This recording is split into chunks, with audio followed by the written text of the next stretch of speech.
আসসালামু আলাইকুম, শুভেচ্ছা। আমি বাপ্পি সরকার।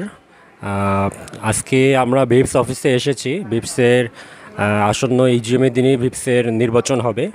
সো সেই দিক জায়গা থেকে আসলে বিপসের ভবিষ্যৎ নেতৃত্বের আমরা যারা নমিনেশন নিচ্ছে তাদেরকে আমরা দেখেছি, ইতিমধ্যে কয়েকজন নমিনেশন নিয়েছে এবং তারই ধারাবাহিকতায় আমাদের সাথে উপস্থিত আছেন জনাব ইফতেখার মাহমুদ রনি। আমরা তার একটি সাক্ষাৎকার নিব আজকে, ভবিষ্যতে বিপস নিয়ে তার চিন্তাভাবনা এবং তার নেতৃত্বে কীভাবে বিপস এগিয়ে যাবে সামনে। তো সেই জায়গা থেকেই আমরা আসলে তার কাছ থেকে কিছু কথা শুনবো। ইফতেখার মাহমুদ ভাই, আপনাকে শুভেচ্ছা। ধন্যবাদ বাপে ইন্টারভিউ নেওয়ার জন্য।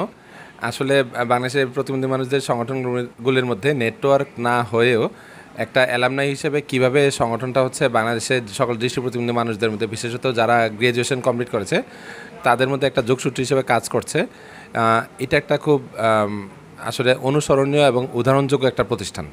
ঠিক আছে, আমি এখানে 2008 সালে মেম্বার হওয়ার পর থেকে, 75তম মেম্বার হওয়ার পর থেকে, সদস্য হওয়ার পর থেকে কিন্তু আমি কাজ করে যাচ্ছি। স্পেশালি 2009-এর জুলাই থেকে 2014-র জানুয়ারি পর্যন্ত আমি 4 বছর 6 মাস কাজ করেছি একজন কর্মী হিসেবে।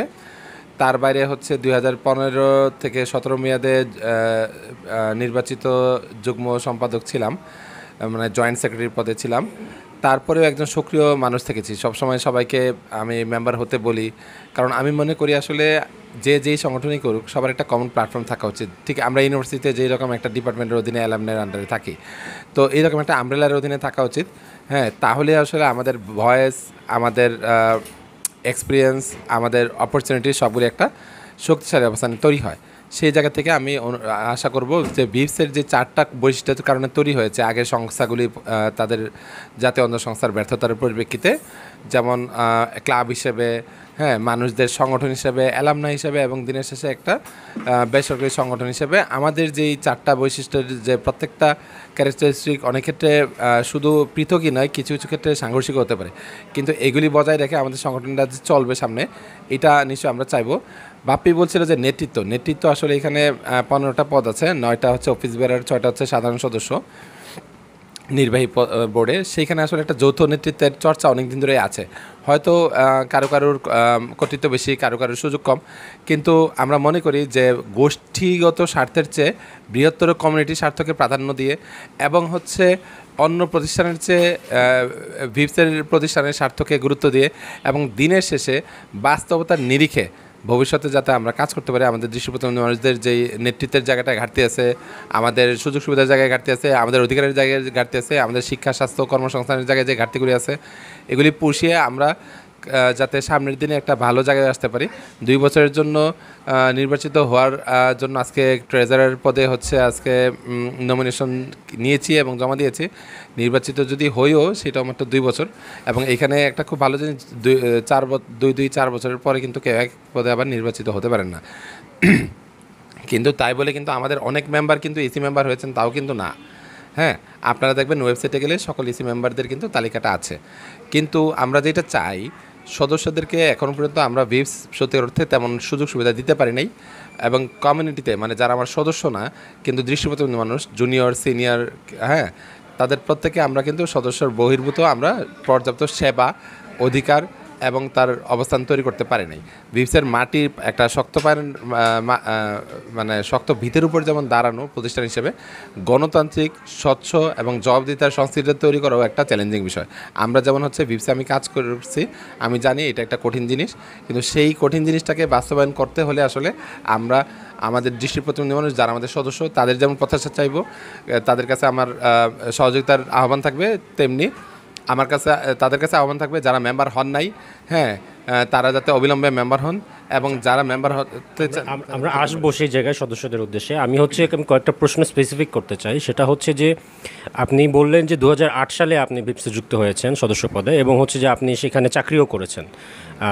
আমি যতটুকু অ্যাসিস্ট্যান্ট কোঅর্ডিনেটর বা কোঅর্ডিনেটর পদে, দুটোর একটা পদ। আমি হেড অফ প্রোগ্রাম হিসেবে জয়েন করি 2009-এর জুলাইয়ের 1 তারিখ, আর যখন চাকরি ছেড়ে যায় 2014 জানুয়ারি মাসে, তখন আমি কোঅর্ডিনেটর পদে ছিলাম। আচ্ছা, তাহলে কোঅর্ডিনেটর পদে, অর্থাৎ দীর্ঘ সময় আপনি ভিপসের সাথে থেকেছেন সেই সময়? পজিশনে কাজ করার সুযোগ হয়েছে এবং আমি বলতে কোনো দ্বিধা নাই, আমি যখন কাজ করেছি আমি কম বেশি একটা ফ্রিডম পেয়েছি কাজ করার জন্য।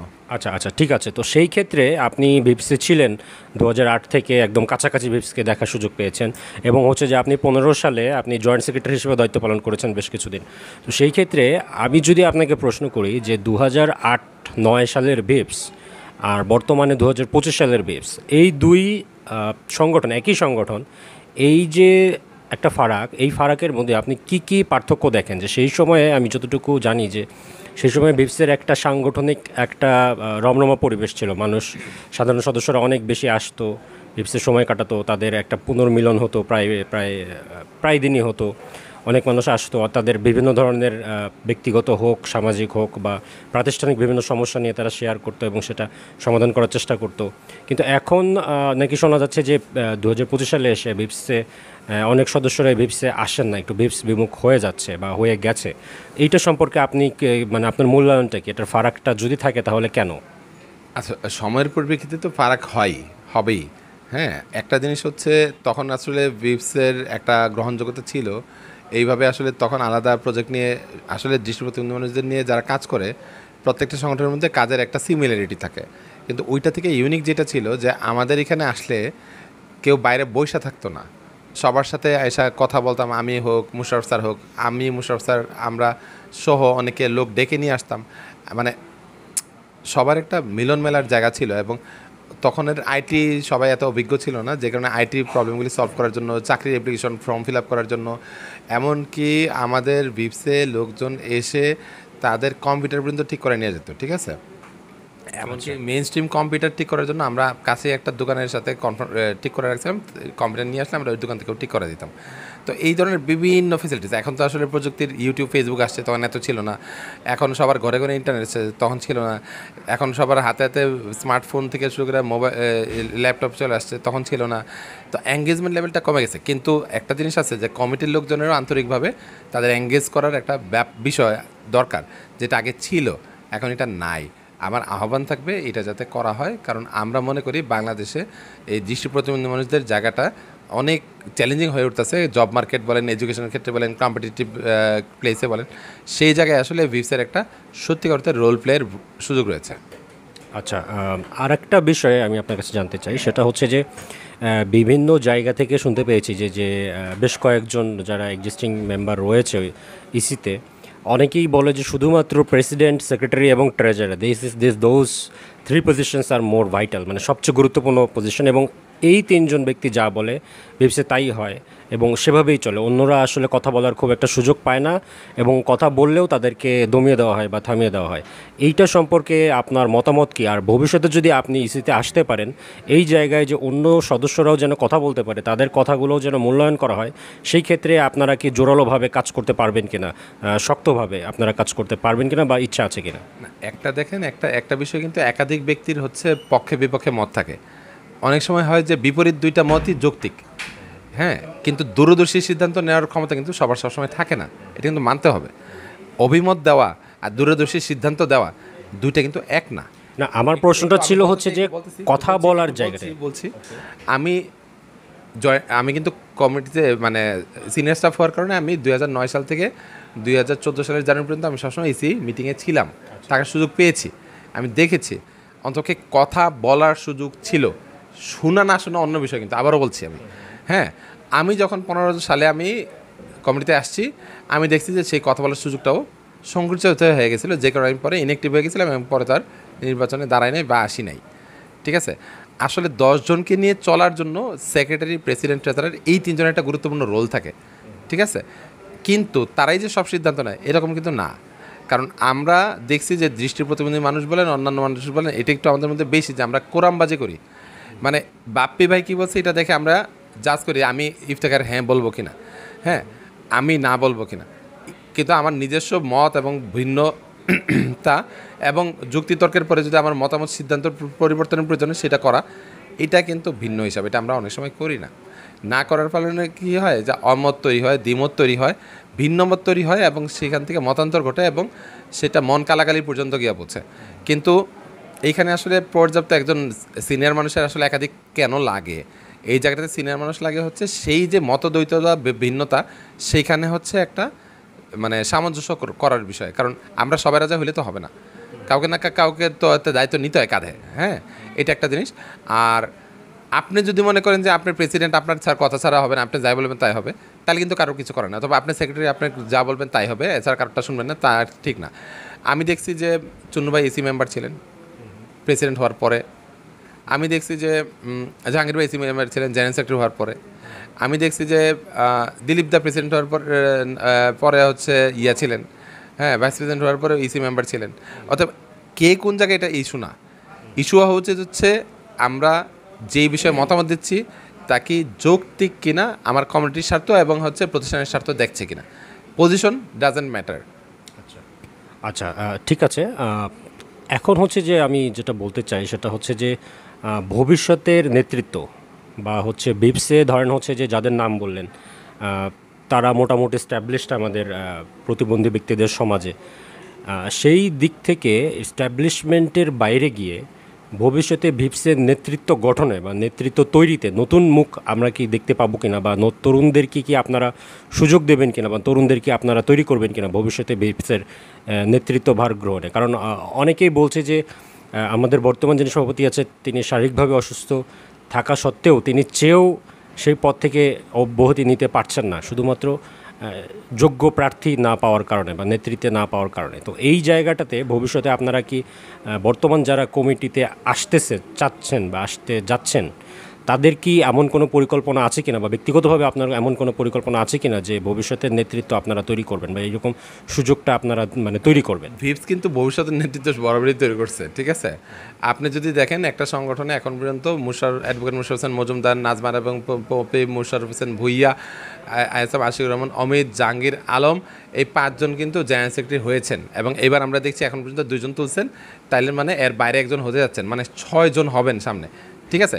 একটা সংগঠন তৈরির 20 বছরের মধ্যে 6 জন বা 21 বছরের মধ্যে 6 জন সেক্রেটারি পাওয়া, এটা কিন্তু খুবই চ্যালেঞ্জিং। এবং আপনি দেখেন এই 6 জনের মধ্যে মুশাররফ হোসেন ভুইয়া যখন সেক্রেটারি হন তখন তার বয়স কত ছিল? Less than 34। হ্যাঁ, আপনি যখন নাজমার সেক্রেটারি হন তার বয়স ছিল 35। এবং হচ্ছে এবার যারা সেক্রেটারি পদের নিছেন তাদের কিন্তু একজন 37, আরেকজন মানে 39 এরকম হবে, ঠিক আছে। খুব বেশি বয়স কিন্তু না।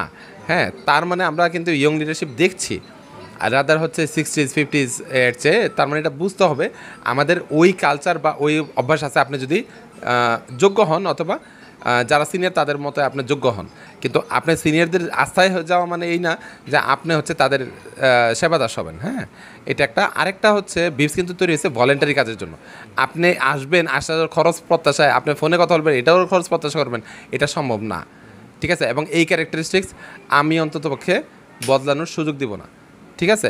আমি যদি কমিটিতে নাও থাকি, সাধারণ সদস্য হিসেবে আমি এটার সুযোগ তৈরি হতে দেব না, ঠিক আছে। কারণ আমরা চাই না ভিপস হচ্ছে শুধু কিছু মানুষের ব্যক্তিগত ভাগবাটোয়ারের জায়গা হোক, বরং হচ্ছে আমাদের কমিউনিটির স্বার্থ দেখা, কমিউনিটির সুবিধা অর্জন করাই দেওয়া এবং কমিউনিটি থেকে কিছু সেবা দেওয়ার জায়গা হবে। এবং দিনের শেষে আমি এসে মন খুলে আড্ডা দিতে পারবো, মন খুলে খেতে পারবো, মন খুলে মজা করতে পারবো, আমার অ্যামিউজমেন্টেরও একটা অংশ হবে, ঠিক আছে। আচ্ছা, আপনি বলছেন যে ভিপসে সেই সুযোগটা দেওয়া হয়েছে, যার বিধায় হচ্ছে যে আমরা অনেক ইয়াং বয়সে বেশ কিছু আমরা জেনারেল সেক্রেটারি পদে দেখতে পেয়েছি, হয়তো সভাপতিও হয়তো ছিল এরকম 2-1 এর মাঝখানে। কিন্তু যতটুকু আমরা জানতে পেরেছি যে সাধারণ সদস্যদের নিয়ে একটা ক্ষোভ তৈরি হয়েছে, একটা কনস্টিটিউশনের একটা নতুন অ্যামেন্ডমেন্ট তৈরি করা হয়েছে যেখানে বলা হয়েছে যে 3 বছর এবং 5 বছর, এবং সেই সঙ্গে সদস্য না হলে সে সভাপতি বা অফিস বেয়ারার পদে দাঁড়াতে পারবে না। তো এইটা নিয়ে অনেকের মাঝেই একটা অসন্তোষ তৈরি হয়েছে। তো যদি আমরাও জানি যে ভিপস একটি গণতান্ত্রিক সংগঠন, তো সেই জায়গাতে এমন একটি বার তৈরি করা হয়েছে, সেটা নিয়ে আপনার মূল্যায়ন কি? শেষ করতে হবে।